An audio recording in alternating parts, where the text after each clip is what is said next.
Alléluia. Dieu soit loué. On va se lever, on va prier le Seigneur. On va présenter la réunion, on va présenter nos cœurs devant le Seigneur. Béni soit ton nom, Père. Nous te remercions, Jésus, parce que ce matin, tu nous fais la grâce de commencer la journée en te louant, en t'adorant, en rencontrant les frères et les sœurs dans l'unité de l'Esprit et t'adorer, Seigneur. Nous te bénissons parce que ce matin, tu vas faire encore de grandes choses dans nos cœurs. Tu connais nos besoins, Seigneur, et nous te demandons d'y répondre selon ta parfaite volonté. Nous te demandons de conduire cette réunion, Seigneur, par le Saint-Esprit, que tout ce qui est dit dans la louange, dans la prière, dans la prédication soit guidé de toi. Seigneur, nous te demandons aussi, oui, d'accepter nos chants de louange, nos prières, purifiées par le sang de l'agneau. Nous venons à tes pieds ce matin et nous te remercions, nous te louons. Bénis aussi les monitrices, les enfants à l'école du dimanche. Guide-les, Seigneur, que dans nos classes encore puisse se manifester ta gloire aussi, Père. Nous le croyons et nous t'en prions. Nous te demandons d'aller trouver ceux qui ne sont pas là ce matin pour cause de maladie, pour cause de découragement. Va les trouver, relève-les, remplis-les de toi, Seigneur, qu'ils puissent nous rejoindre pour, oui, être ensemble dans l'unité de l'Esprit, t'adorer et te glorifier. Nous te remercions. Reste avec nous encore ce matin dans le nom de Jésus. Amen. Louons le Seigneur ensemble. Amen, gloire à Dieu.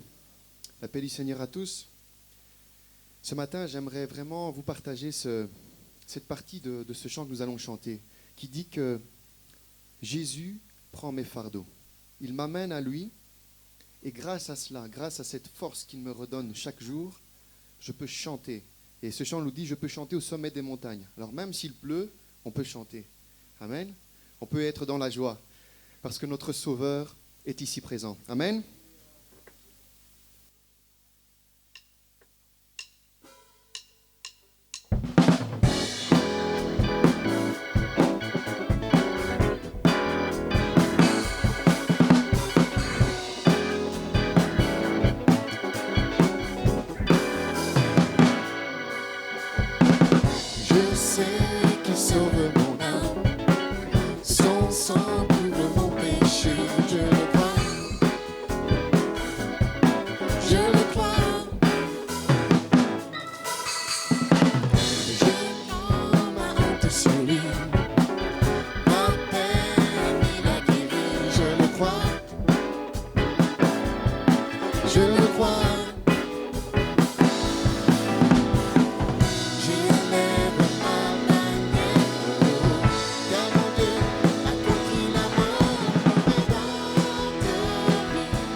J'attends son retour.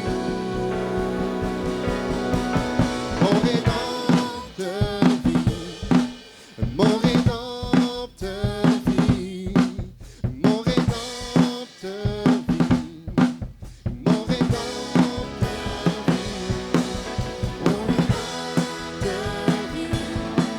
mon rédempteur vit, mon rédempteur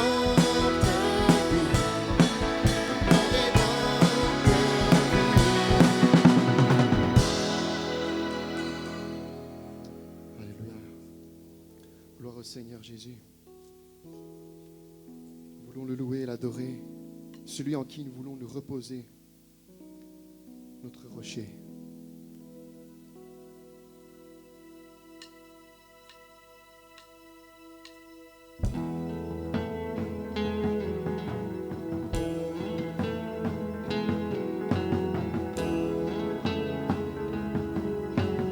Notre rocher, c'est Jésus-Christ.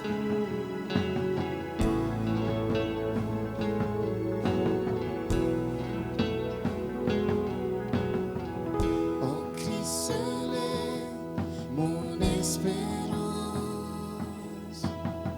sa justice est mon assurance.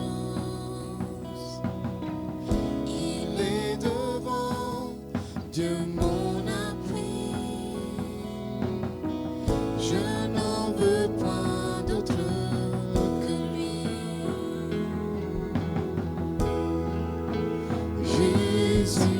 Jésus-Christ, mon rocher, ma confiance est en son amour. Dans l'orage, il est Dieu, Seigneur de tout.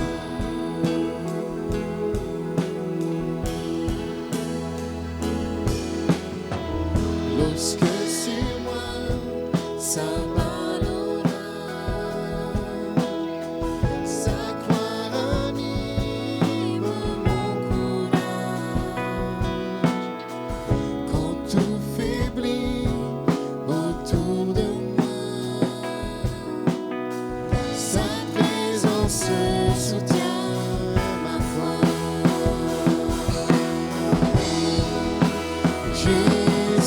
Jésus-Christ, mon rocher, ma confiance est en son amour. Dans l'orage, il est Dieu, Seigneur de tout. Jésus-Christ, tu es mon rocher. Jésus-Christ, mon rocher, ma confiance est en son amour. Dans l'orage, il est Dieu, Seigneur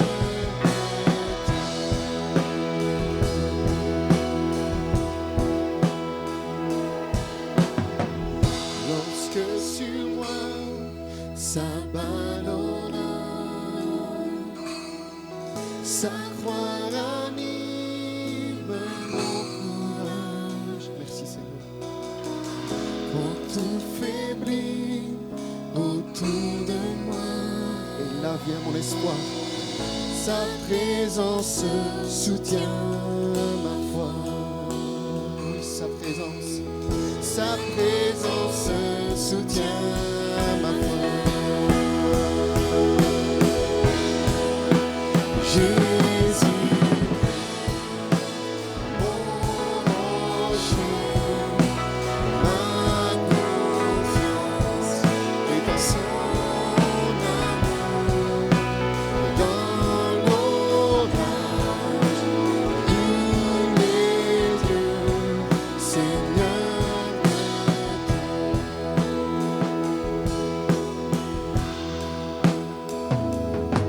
Seigneur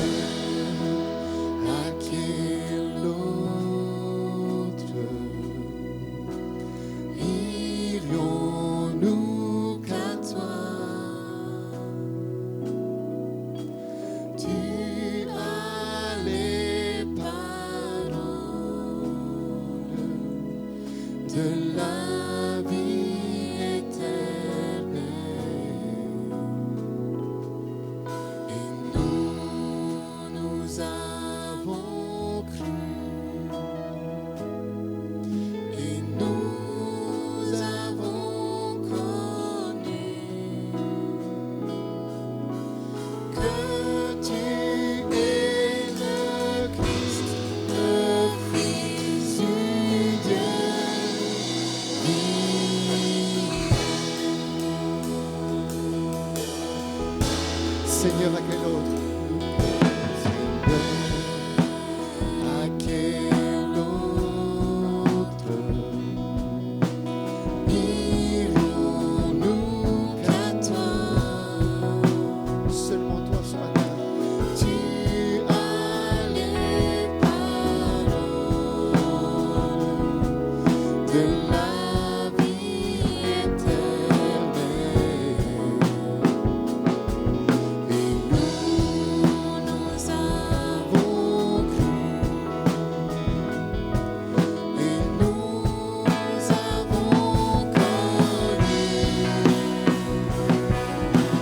que tu es le Fils du Dieu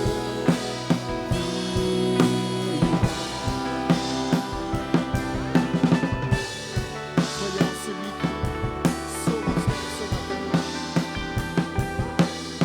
Jésus-Christ est là pour toi. Seigneur, à quel autre irons-nous qu'à toi? Approche-toi de lui ce matin. Tu as les paroles de la vie éternelle.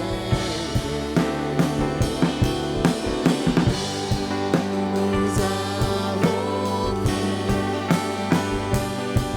et nous avons connu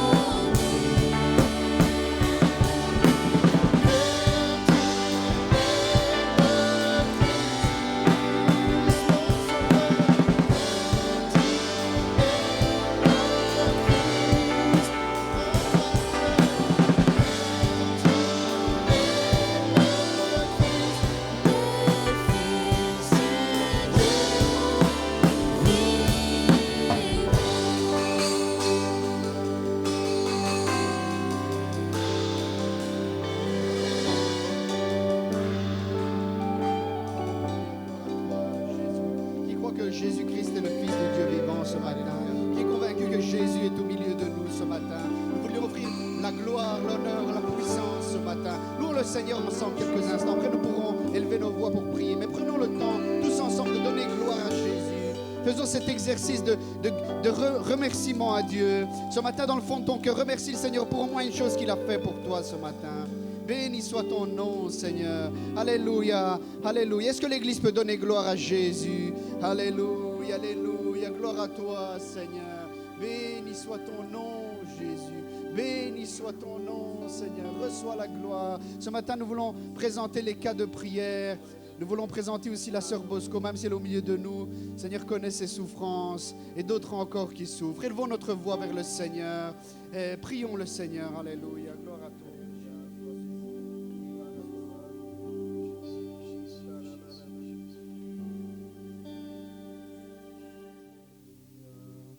Terminons ce moment de prière avec de nouveau ce chant, cette déclaration. À qui rions-nous, Seigneur? Toi seul as les paroles de la vie éternelle. Alléluia. Seigneur, à quel autre irons-nous qu'à toi? Tu as les paroles de la vie éternelle.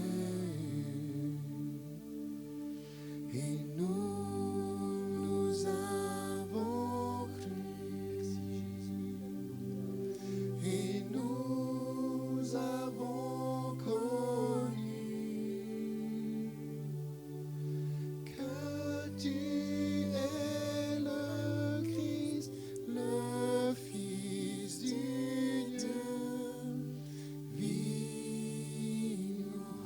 Alléluia. Béni soit ton nom, Père. Nous te demandons que ce matin, que ceux et celles qui n'ont peut-être pas encore réalisé que tu es le Fils de Dieu, venu du Père, que tu puisses te révéler dans les cœurs ce matin. C'est notre prière. Pour ceux qui sont là pour les premières fois, pour ceux qui sont là depuis longtemps, révèle-toi dans nos cœurs ce matin. Révèle-toi à nouveau. Fais-toi connaître à nous, Seigneur. Nous avons besoin de te connaître davantage. Nous te remercions, Père, dans le nom de Jésus. Amen. Que le Seigneur soit loué. Vous pouvez prendre place. Alléluia. Voilà, nous allons passer directement à la méditation de la parole de Dieu. On va reprendre le psaume 92. C'est la dernière fois, je vous promets qu'on va lire une partie de ce psaume. Vous avez parlé des 3 axes du service de l'Église. On avait parlé de l'adoration, de l'édification, donc de la croissance. Et aujourd'hui, nous avons parlé du 3e axe du service de l'Église, c'est l'évangélisation. Alors, en pensant à ces méditations, à ce sur quoi on a parlé, on a vu que l'adoration, c'était dirigé vers Dieu, c'est l'Église qui donne à Dieu. L'édification, c'est le fait de grandir, de pouvoir se donner les uns aux autres. Et en fait, l'évangélisation, c'est le dernier axe, c'est que l'Église qui se donne pour les gens de l'extérieur, pour les perdus qui meurent dans leur péché. Et en réfléchissant à ça, je me suis dit, ce n'est pas des prédications tellement populaires. Vous savez pourquoi? Parce que souvent, on en a besoin, bien sûr, mais on aime bien venir et se faire encourager par la parole de Dieu. Si tu as des problèmes, viens au pied du Seigneur. Si ça ne va pas, et c'est bon tout ça. Ça, c'est bon. Hein, on n'est pas en train de dire que c'est bon. Mais il faut aussi un équilibre. Et la parole, elle est là aussi pour nous encourager, non seulement à recevoir de la part de Dieu, mais aussi à donner.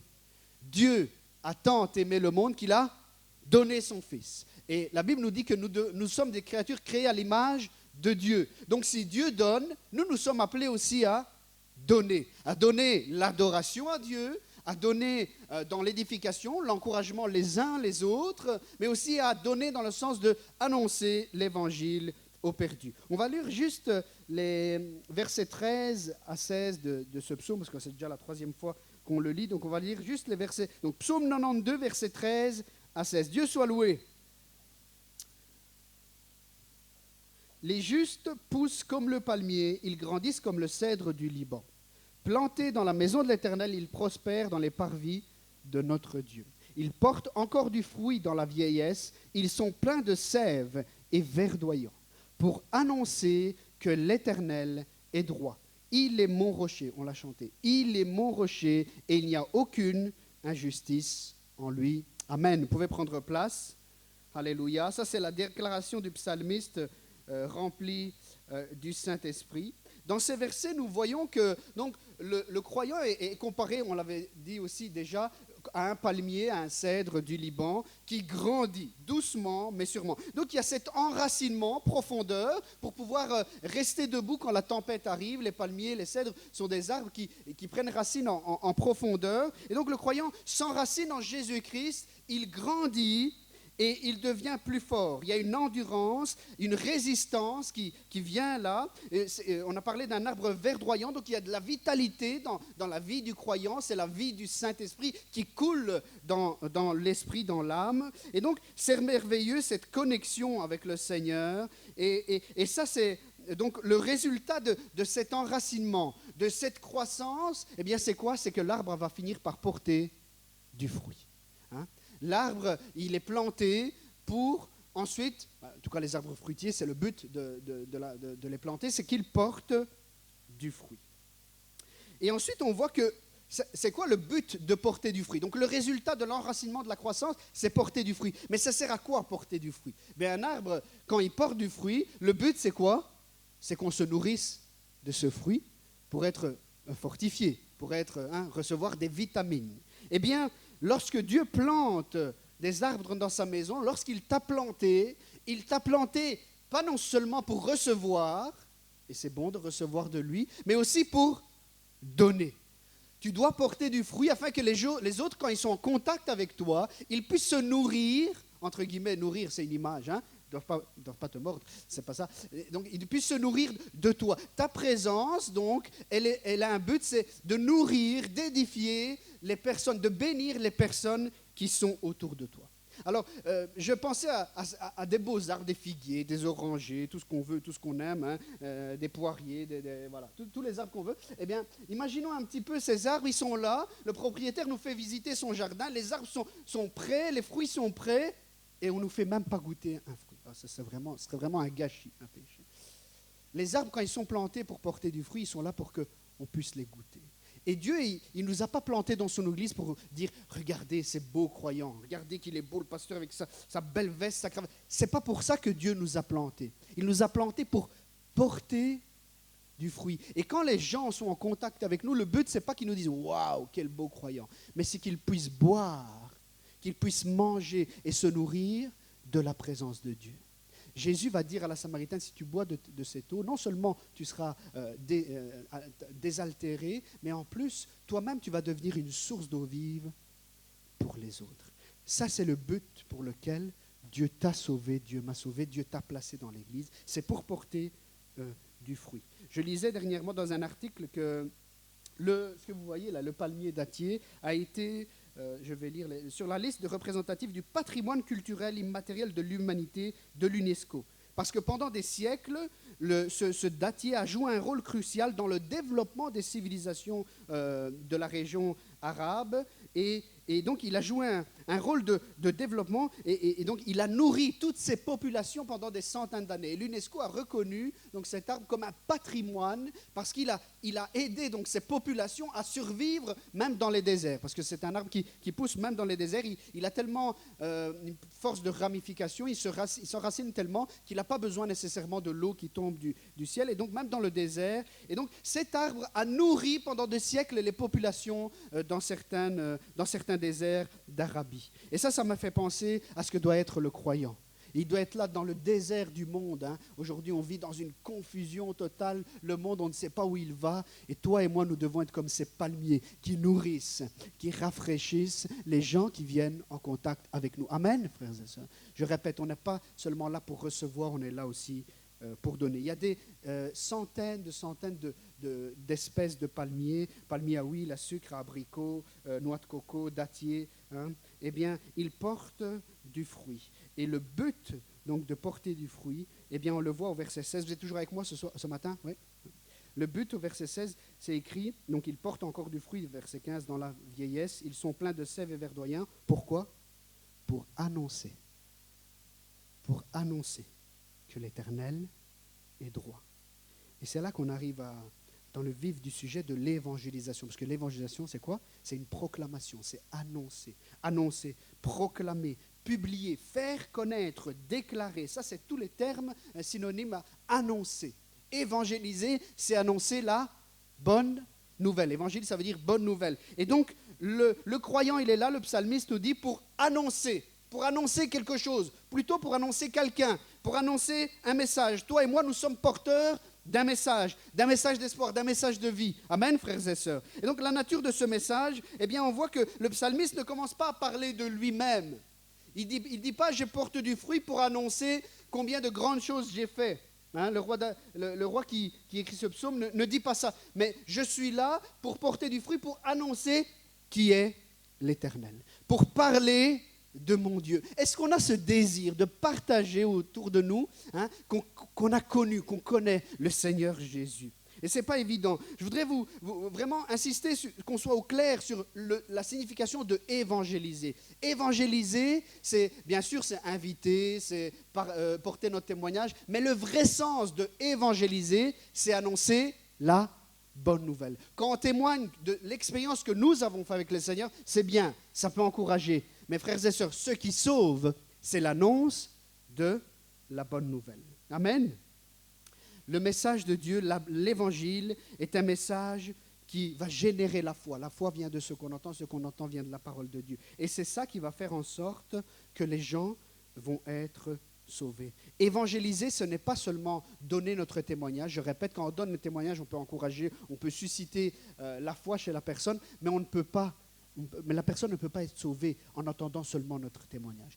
Pour être sauvé, la personne a besoin d'entendre l'évangile de Jésus-Christ, la croix, la résurrection. On va en venir après. C'est vraiment important qu'on prenne conscience de ça dans nos contacts avec les personnes autour de nous. Donc, quand on dit « je l'ai évangélisé », qu'est-ce que tu as fait? Tu as raconté ton témoignage, comment Jésus t'a sauvé. C'est bien, mais ce que la personne, elle doit entendre, c'est comment Jésus peut la sauver. Amen.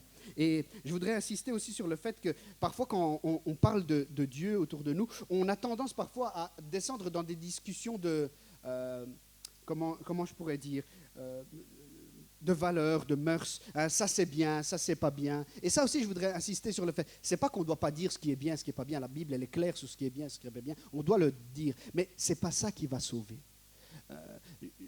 Quand on arrive à convaincre une personne qu'elle doit arrêter de fumer, c'est bien, non? Mais est-ce qu'elle est sauvée, cette personne, parce qu'elle a arrêté de fumer? Non. Si la personne arrête de dire des grossièretés, c'est bien. Bien sûr, c'est bien, mais ce n'est pas ça qui la sauve. Je voudrais insister ce matin sur la puissance de l'évangile qui sauve. Ce qui sauve, c'est l'annonce que Jésus est venu, est mort et est ressuscité. C'est ça qui va sauver. La bonne nouvelle, c'est celle-là, que Dieu a tant aimé le monde, pas qu'on arrête de faire des mauvaises choses et qu'on devient des bonnes personnes, c'est pas assez. Même si on devient une bonne personne, si on n'a pas accepté Jésus dans notre cœur, on va aller à l'enfer, que ça soit clair pour chacun. Même si on s'améliore, on se dit, waouh, avec les années, j'ai fait des progrès, c'est pas ça qui va te donner la vie éternelle. Ce qui va te donner la vie éternelle, c'est pas par les œuvres, c'est pas parce que tu as fait de bien, mais ce qui te donne la vie éternelle, c'est quand tu acceptes Jésus comme Sauveur et Seigneur. Amen, frères et sœurs. Alléluia. Donc, c'est un message d'espoir. Le message que nous portons, c'est un message centré sur Dieu, sur Jésus-Christ. Pas centré sur nous. Tu sais, hein, moi, j'ai fait plein d'expériences dans la vie avec le Seigneur. Non, ça ne va pas sauver les gens, ça. Ça va encourager les gens, mais ça ne va pas les sauver. Ce qui sauve, je répète, c'est l'annonce de la bonne nouvelle de l'évangile de Jésus-Christ. Alors, un message haut en couleur. J'ai écrit ce titre, un message haut en couleur. Tu peux mettre la prochaine diapositive. Je voudrais faire le résumé du message de l'Évangile. Je sais qu'on le sait, mais c'est important de vraiment d'insister sur les bases. Parce que je répète, quand on évangélise, on a tendance à tomber dans des choses qui vont peut-être nous faire perdre du temps. Et comme vous pouvez voir, il y a plusieurs couleurs là. Il y a jaune, noir, rouge, blanc et vert. Oui, pour les daltoniens, c'est les mêmes couleurs. Donc voilà, jaune au-dessus, noir, rouge, blanc et vert. Eh bien, on peut annoncer l'évangile avec ces 5 couleurs, très simplement. Le jaune, c'est la couleur or, ça nous parle du trône de Dieu. Dieu, il est saint. Dieu, il est pur. Dieu, il n'a pas de péché. Dieu, il habite une lumière inaccessible, nous dit la Bible. Et le problème, c'est que, voyez la couleur noire, ça c'est l'état de notre cœur. Nous avons commis des transgressions, nous avons commis des péchés. Et nous ne pouvons pas accéder à cette couleur or, cette lumière inaccessible. On ne peut pas avoir communion avec Dieu parce que lui, il est pur et nous, on est sale. Okay? Mais Dieu a donné une solution, le rouge. Il nous parle de quoi, le rouge? De l'amour de Dieu, mais aussi du sang qui a coulé à la croix. Oui, toi et moi, on a un cœur qui est mauvais, qui est sale. On essaie de faire des efforts, mais on tombe souvent dans des pièges, on fait des bêtises, on commet des fautes, on désobéit, etc., etc. Dieu a une solution pour toi et pour moi. Il a envoyé son Fils Jésus-Christ pour qu'il soit mort à la croix, qu'il soit crucifié. Et son sang qui a coulé il y a 2000 ans est capable aujourd'hui de te purifier. Église de Jésus, est-ce qu'on croit ce message? Amen. Alléluia. Et donc ce sang de Jésus vient purifier. Résultat, notre cœur, il est purifié, il devient blanc. On reçoit un habit blanc, pas parce qu'on est parfait, pas parce qu'on a fait des bonnes choses, mais parce qu'on est revêtu de la justice de Jésus-Christ. Jésus a été juste en toutes choses, il a accompli la loi, il n'a pas commis de péché, il a été parfait en tout. Et c'est lui qui nous représente devant Dieu. Il a donné sa vie à ta place et à ma place, afin que lui, il prenne le péché, il soit condamné à ta place et à ma place, et afin de de t'offrir la vie éternelle, le vert, la vie éternelle. Le vert, c'est les arbres qui durent, qui traversent toutes les saisons. Le vert, c'est aussi la croissance. Eh bien, ça, c'est l'évangile de Jésus-Christ. C'est aussi simple que ça. Quand on annonce ce message dans la plus grande simplicité, croyez-moi, le Saint-Esprit est capable de faire une œuvre puissante dans le cœur. Est-ce qu'on y croit, frères et sœurs? Amen. Alléluia. Si vous voulez un moyen mnémotechnique pour retenir ça, en réalité, il y a 2 drapeaux très, très connus. Il y a le drapeau belge. Il y a aussi le drapeau italien. Bon, il faut remettre les couleurs ensemble. Enfin, voilà, comme ça, vous avez les 5 couleurs. Alléluia. Donc, je voudrais revenir donc sur ce message. Ce message important, il est centré sur le Seigneur Jésus. Mais est-ce qu'on croit encore aujourd'hui que le simple message que je viens d'annoncer avec les couleurs de l'Évangile, est-ce qu'on croit encore qu'il est puissant et qu'il est pertinent pour ce monde? Puissant. Car je n'ai pas honte de l'Évangile, c'est une puissance de Dieu pour le salut de quiconque croit, du juif premièrement, puis du grec. L'Évangile est une puissance. Pour le croire, il faut le réaliser que l'Évangile est une puissance. nous devons continuer à croire que ce bon vieil évangile annoncé depuis 2000 ans, il est pertinent, il est actuel encore aujourd'hui. On pourrait penser qu'annoncer ça aux gens, on va nous rigoler à la figure. Comment? Un gars qui est mort il y a 2000 ans, il a été crucifié. Lui, ce monsieur-là, aujourd'hui, il peut me sauver à moi alors qu'il est mort. Ce message qui semble trop simple pour le monde, il est encore actuel. Ce message, ce Jésus, il est encore capable de te sauver aujourd'hui. Amen. Est-ce que vraiment, je voudrais vous sensibiliser sur ce fait, est-ce que nous croyons à la puissance de l'Évangile? Jeudi, on a chanté un chant, la prédication c'était sur le lépreux qui allait vers Jésus, qui s'est approché de Jésus, qui a reçu la guérison. Et ensuite, on a chanté ce chant en italien qui dit « Colla sua man ei mi toccò ». Et ensuite, c'est quoi les paroles? « Di gioia il cuore m'inondò, tutto mutò quel dì, perciò io so che Gesù mi toccò e mi guarì ». Je répète en français, c'est cette phrase qui m'a touché. Tout a changé ce jour-là.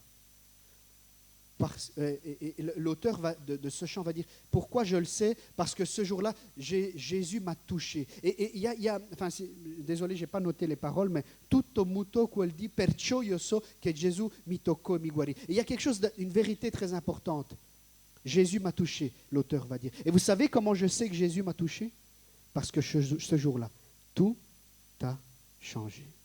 Ça, c'est la puissance de l'Évangile. La puissance de l'Évangile, ce n'est pas venir ici, avoir quelques frissons pendant les chants, dire « ouais, c'est pas mal ce qu'ils disent ». La puissance de l'Évangile, c'est être touché par le Seigneur Jésus. Et quand le Seigneur Jésus te touche, ton cœur est transformé. Toi-même, tu ne te reconnais plus. Et je voudrais lancer l'appel ce matin. Si tu n'as pas encore réalisé ça, si quand tu retournes chez toi, tu viens dans ce lieu et tu es vide, et quand tu retournes chez toi, tu es encore vide, ça veut dire que la puissance de l'Évangile n'a pas encore fait effet dans ta vie. Et c'est le moment ce matin de dire « Seigneur Jésus, touche-moi ce matin. Touche-moi dans le profond de mon cœur. Je veux sortir d'ici, pas comme je suis rentré. Je vais être transformé par ta grâce. » L'évangile, le vrai évangile, quand il vient dans le cœur, il transforme les choses. Il transforme la mentalité. Il transforme la façon de voir les choses. Il transforme le caractère. La personne qui est violente, quand elle est touchée par l'évangile, elle devient paisible. La personne qui est en proie du vice, quand elle est touchée vraiment par l'évangile, elle est libérée de ses vices et de ses mauvaises habitudes. Est-ce qu'on le croit, frères et sœurs? Je voudrais vraiment vous sensibiliser sur la puissance de l'évangile. Si on n'y croit pas nous-mêmes, comment on pourra l'annoncer aux autres? Que le Seigneur nous fasse grâce. L'évangile que nous prêchons, c'est un évangile puissant. C'est un évangile pertinent, c'est-à-dire actuel. Et l'apôtre Paul, déjà, se faisait... on riait de lui déjà à l'époque. Regardez ce qu'il va dire dans 1 Corinthiens. Il va dire, en effet, le message de la croix est une folie pour ceux qui périssent. Mais pour nous qui sommes sauvés, il est la puissance de Dieu. Or, nous prêchons... Paul? Non, c'est pas ça. Or, nous prêchons un Messie crucifié, scandale pour les Juifs et folie pour les non-Juifs. Quand il annonçait ce message aux Grecs, les Grecs lui riaient en face. Qu'est-ce que tu racontes? Un homme mort sur une croix peut me sauver. Ça, c'était la folie. C'était de la folie pour les Grecs. Et pour les Juifs, c'était un scandale. Comment? Le Messie, celui qu'on attend, il est mort à la croix? Non, ça n'a pas de sens. Notre Messie, c'est un roi vainqueur. Et Paul va dire, nous prêchons un Messie crucifié. Scandale pour les Juifs et folie pour les non-Juifs. Mais puissance de Dieu et sagesse de Dieu pour ceux qui sont appelés, qu'ils soient juifs ou non-juifs. Si tu désires que la puissance de l'Évangile se manifeste dans ton cœur, il suffit de mettre ta foi en Jésus et il va se passer quelque chose. Tu sortiras de ce lieu plus de manière différente, transformé, plus le même de quand tu es rentré. Vous me suivez encore jusque-là? Le message de l'Évangile, il est puissant, il est pertinent pour aujourd'hui. Le message de l'Évangile, il est urgent et il est universel. Il est urgent parce qu'il n'y a pas de temps à perdre. Il faut l'annoncer. Il y a des âmes qui sont en train de courir droit vers l'enfer, les peines éternelles. Là où il y aura des douleurs, là où il y aura la séparation d'avec Dieu pour l'éternité. C'est un message qui est urgent. Des âmes meurent. Imaginez, on est sur ce bateau et des âmes sont en train de couler. Il y a une urgence qu'on annonce l'évangile de Jésus-Christ. Il est universel ce message. On a lu. Il est pour le salut de quiconque croit. Même chose en Jean 3,16. Afin que quiconque croit. Il n'est pas écrit afin que le Belge uniquement, le Juif uniquement, l'Italien uniquement, mais de quiconque croit. Et dans ce quiconque, c'est compris les enfants et les vieux, c'est compris les riches et les pauvres, c'est compris les blancs et les noirs. Cet évangile, il est pour tout le monde. Un jour, un de mes amis de l'école biblique, il était en recherche, encore il n'était pas converti, et il était en recherche de l'évangile. Il est rentré dans une église orthodoxe dans la région de Liège, et il a commencé à poser des questions. Et à un moment, le prêtre, il a dit, mais toi, t'es quoi? T'es de quelle nationalité? Et lui, il a dit, mais moi, je suis espagnol. Mais écoute, les Espagnols, ils vont à l'église catholique. Alors, ne viens plus à l'église orthodoxe, c'est pas pour toi. On ne doit pas avoir cette réaction avec les gens. L'évangile, frères et sœurs, il est pour tous. Amen. Alléluia. Et donc, on a vu un petit peu le sens de l'évangile, de la vraie évangélisation, au-delà du témoignage, au-delà de ce qu'on peut raconter, au-delà de pouvoir dire aux gens ça c'est bien, ça c'est pas bien. Le vrai, pur message de l'évangile, c'est annoncer la venue, la mort et la résurrection du Seigneur Jésus. Amen. Bon, il y a des obstacles à l'évangile. J'en ai noté 2.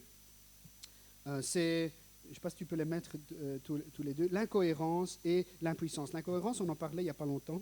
Et vous savez, je ne parle pas ici des obstacles extérieurs. Bien sûr, on est attaqué, accusé injustement par l'extérieur. Je parle des obstacles qui peuvent y avoir dans l'Église à l'évangélisation, à l'annonce de l'Évangile. C'est l'incohérence. Vous savez, c'est quoi l'incohérence? Ça veut dire je dis une chose et je fais autre chose. OK? Dans une école biblique en Amérique, il y avait un monument avec un pupitre. Il a été écrit « Ça ne sert à rien que tu cries du haut du pupitre quand tu prêches. Tes actes crient plus fort que tes mots. » On a beau dire aux gens, moi je suis disciple de Jésus, je suis chrétien. Ce n'est pas que ça ne sert à rien, il faut décliner, il faut déclarer notre identité. Mais ce que les gens veulent voir dans l'église de Châtelet, c'est de la cohérence entre ce qui est dit, ce qui est cru et ce qui est vécu. Alors, si je dis que, voilà, c'est pas bien d'être malhonnête et ensuite je suis malhonnête, ben, les gens, mon message, il va perdre de la puissance. Et donc, c'est vraiment important qu'on soit conscient de ça. Le monde, même s'il nous regarde parfois d'un mauvais œil, il nous observe quand même. Et le monde s'attend que dans l'Église de Jésus-Christ, il y ait une certaine valeur, certains standards, une certaine, je vais dire ça comment, moralité. Si le monde trouve de l'infidélité dans l'Église, ben, il ne pourra pas se convertir, parce qu'il ne va pas voir de différence. Si le monde voit de l'abus, des abus, de toutes sortes dans l'Église, comment ils pourront accepter l'évangile de Jésus? Si le monde voit de la malhonnêteté dans l'Église, comment ils pourront se convertir? Si le monde voit qu'au milieu de nous, il y a de la calomnie, on s'accuse les uns les autres injustement, comment ils peuvent se convertir? Si le monde voit dans l'Église de la rivalité, de l'esprit de compétition, comment ils peuvent dire « mais ils sont différents que nous » ? C'est vraiment important qu'on prenne conscience de ça, frères et sœurs, pour que les âmes soient sauvées, pour qu'elles viennent à l'écoute de l'Évangile. Il faut que nous, on soit cohérents avec le message que nous annonçons. Il faut que notre vie soit cohérente. Sinon, ça va nous mettre à nous-mêmes des bâtons dans les roues.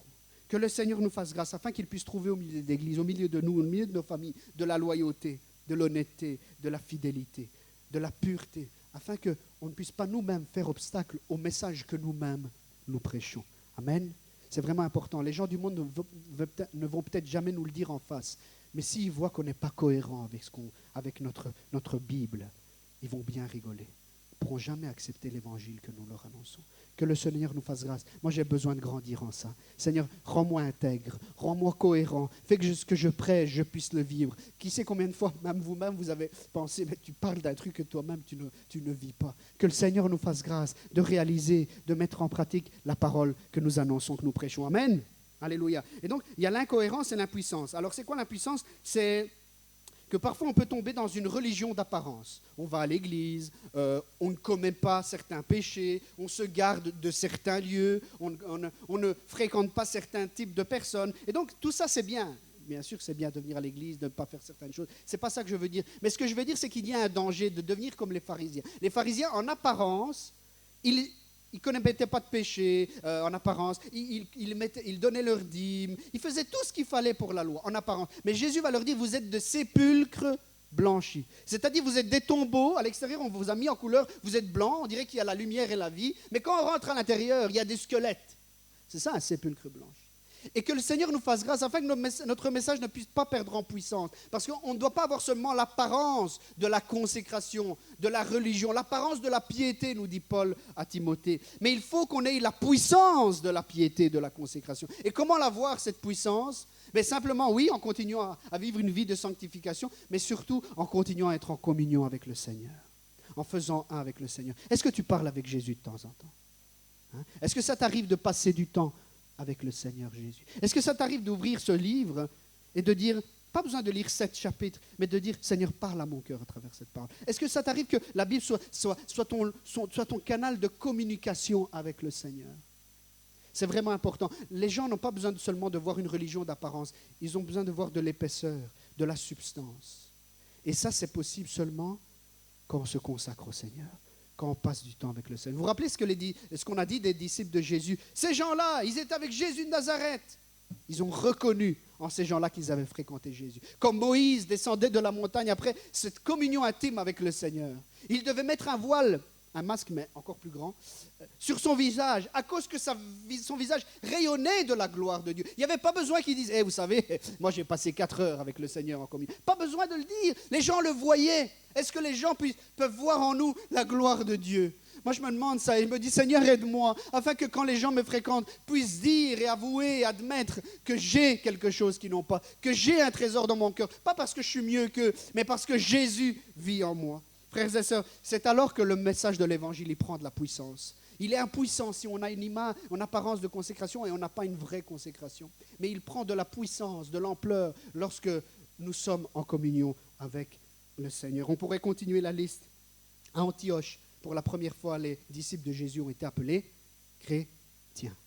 Pas parce qu'ils le disaient, parce que ce n'est pas eux qui ont inventé ce mot, c'est la population d'Antioche, mais parce qu'ils voyaient que ces gens étaient des vrais disciples de Jésus-Christ. Même s'ils le disaient avec un certain sarcasme, la vérité, elle était là. Ils voyaient que ces gens étaient des vrais disciples de Jésus-Christ. C'est alors que l'annonce de l'Évangile prend de l'ampleur. Et je voudrais traiter un autre point avec vous. Je ne voudrais pas vous endormir ce matin. Donc on a parlé le vrai sens de l'Évangile. On a parlé des obstacles. Alors, on ne va pas tous les citer, mais des obstacles à l'Évangile. Et enfin, je voudrais vous parler de certains outils moyens d'évangélisation très rapidement. Premièrement, je voudrais faire une remarque. Évangéliste et évangéliser, ce n'est pas la même chose. Alors, qu'est-ce que je veux dire par là? Nous ne sommes pas tous des...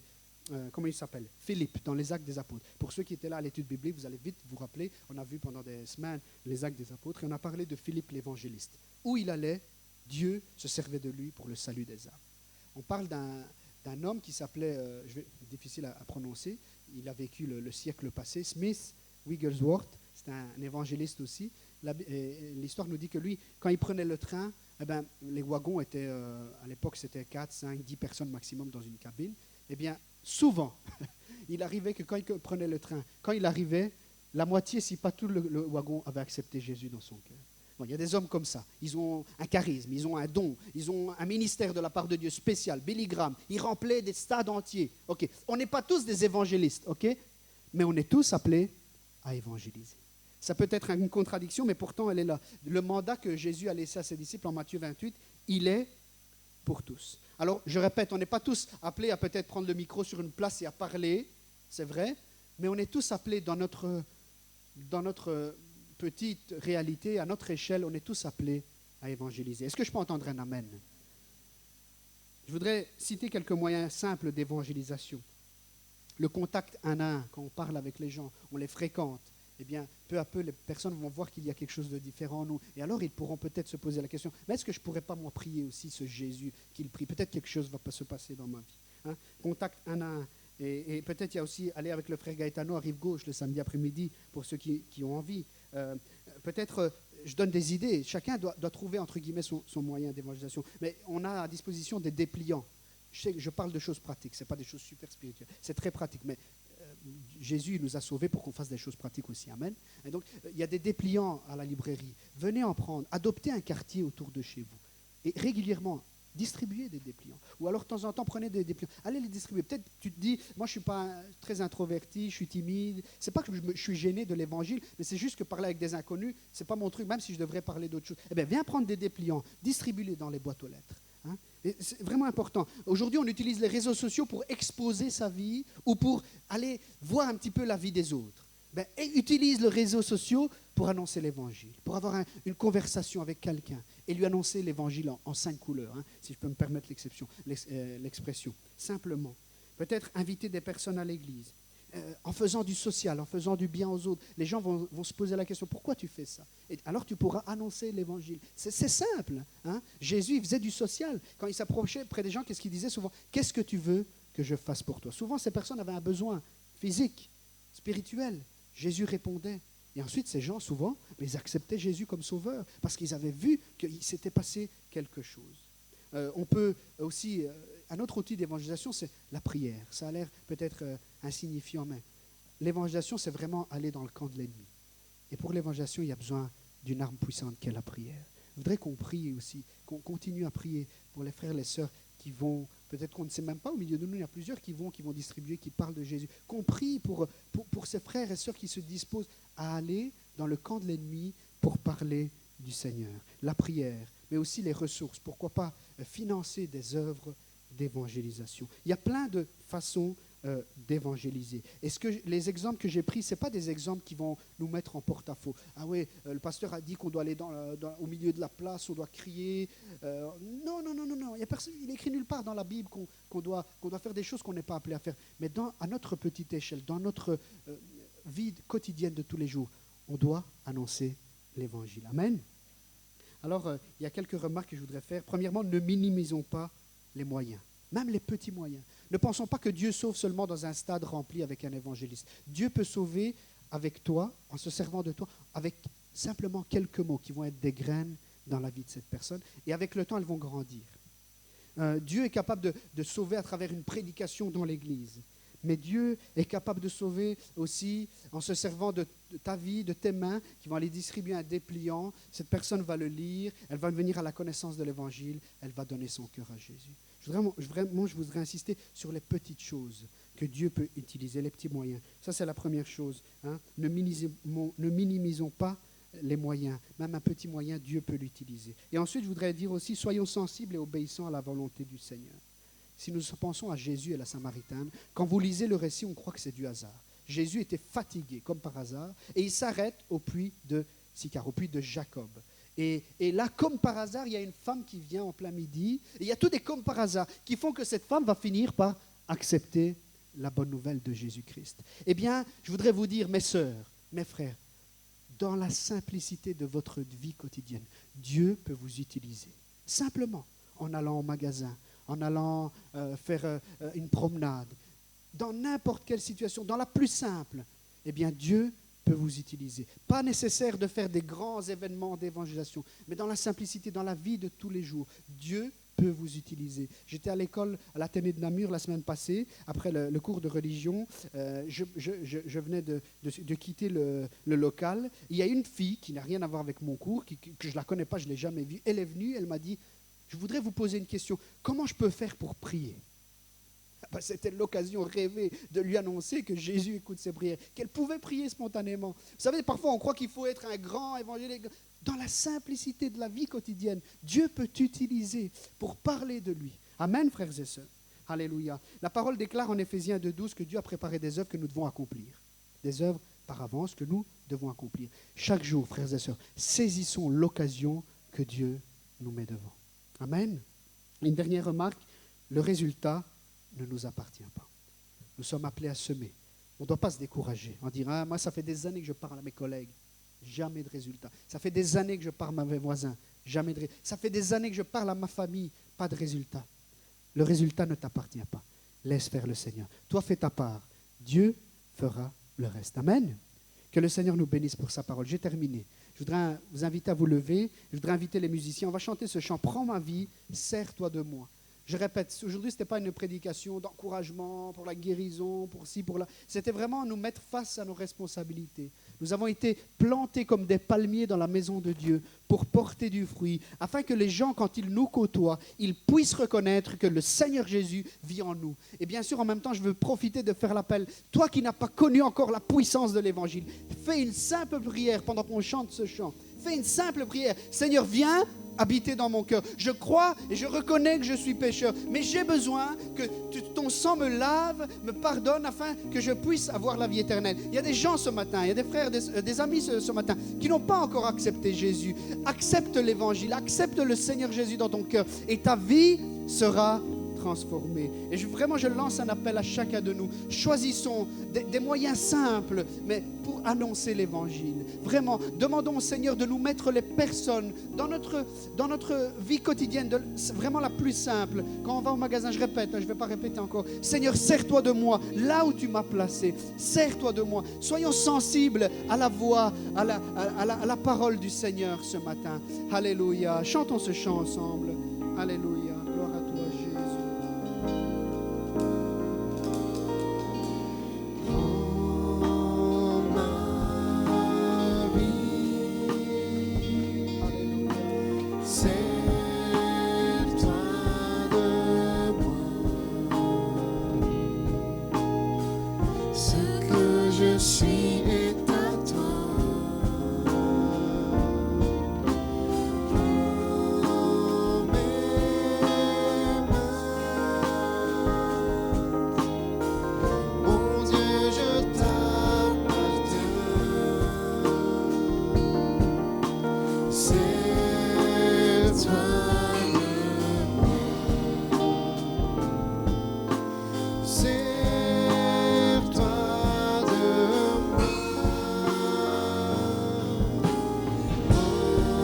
Prends ma vie. Sers-toi de moi.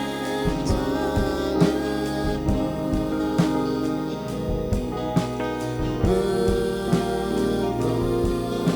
voici. Alléluia. Pendant qu'on a les yeux fermés, je voudrais renouveler cet appel. Les frères, les sœurs qui sont déjà en crise, vraiment qu'on puisse se consacrer, se reconsacrer au Seigneur. Peut-être que tu avais perdu de vue l'évangélisation. Peut-être que c'était devenu, voilà, ce n'était plus une priorité. Mais ce matin, le Seigneur t'a sensibilisé. Et vraiment que tu puisses, à partir d'aujourd'hui, reprendre remettre en valeur dans ta vie l'évangélisation, dans la simplicité, dire Seigneur, sers-toi de moi, avec mes voisins, avec les gens que je côtoie, vraiment sers-toi de moi, que mes mots soient vraiment des semences pour les gens qui vont écouter. Sers-toi de moi Seigneur, que je puisse vivre une vie cohérente avec ton évangile, que les gens puissent dire vraiment cet homme, cette femme a été avec Jésus. Alléluia. Vraiment je voudrais lancer cet appel à mes frères et mes sœurs, qu'on puisse reprendre à cœur l'évangélisation de la manière que nous voulons, avec le moyen que le Seigneur nous met devant, mais qu'on puisse reprendre l'évangélisation. Et ensuite je voudrais lancer rapidement un appel pour tous ceux qui ne connaissent pas encore le Seigneur Jésus, qui ne peuvent pas qui ne peuvent pas dire en cet instant, moi j'ai l'assurance de la vie éternelle. Si tu n'as pas l'assurance de la vie éternelle, si tu n'as pas connu cette puissance vraiment qu'est l'évangile de transformation de vie, alors ce matin, pendant qu'on a les yeux fermés, lève ta main vers le Seigneur en pas de foi et dis Seigneur, je veux t'accepter comme sauveur et Seigneur de ma vie. Je désire que ton sang qui a coulé à la croix il y a 2000 ans puisse laver mon cœur maintenant. N'aie pas peur, n'aie crainte. Ne pense pas aux voisins qui te regardent ou qui ne te regardent pas. Peu importe. Toi, lève ta main et réponds à l'appel de Dieu. Dis, Seigneur, je veux que tu sois le sauveur de ma vie. Chantons ce chant ensemble. Oui, tu peux baisser ta main. Le Seigneur a vu ta main. Alléluia. Merci, Jésus. Je te donne mon cœur. Merci, Seigneur. Alléluia. Il ne m'appartient plus. Avant qu'il soit trop tard, donne ton cœur au Seigneur ce matin. Ce que j'ai de meilleur. Merci, Jésus. Alléluia. Tout est pour toi, Jésus. Oui, je veux que ma vie soit un parfum d'adoration pour le Seigneur. Parfum de valeur.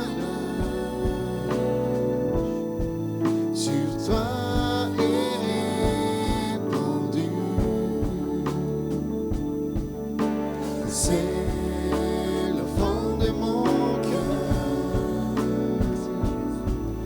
Je suis à toi, Jésus. Prends ma vie, Seigneur. Prends mon cœur, prends mon cœur. Je te donne tout. Ne résiste pas devant le Seigneur. Capitule devant lui. Donne-lui ta vie ce soir, ce matin. Prends ma vie, Réalise la puissance de la croix. me voici. Jésus est présent. Il est ressuscité. Je te donne tout. Il frappe à la porte de ton cœur. Il désire venir faire demeure dans ta vie. Prends mon âme, prends mon cœur. Je te donne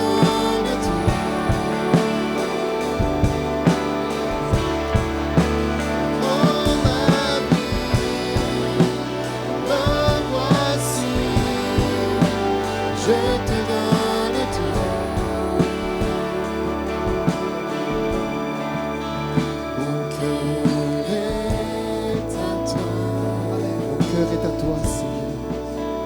Mon cœur est à toi. Oui, à toi. Mon cœur est à toi. Est-ce que tu peux le dire ce soir? Mon cœur est à toi, tout à toi. Tout à toi. Seigneur, nous te remercions parce que ce matin, nous ne confions pas dans notre capacité, mais nous confions dans ton évangile. Ton évangile a été annoncé ce matin. Et nous avons la confiance que c'est ton évangile qui est puissant pour sauver. Et nous te remercions parce que ce matin, tu vas faire une œuvre que peut-être nos yeux ne vont pas voir tout de suite. Mais toi, tu as commencé une œuvre et tu es en train de continuer en œuvre dans les cœurs. Que tu puisses continuer à transformer les vies. Que tu puisses continuer à manifester ta gloire en nous et au milieu de nous, dans le nom de Jésus. Amen.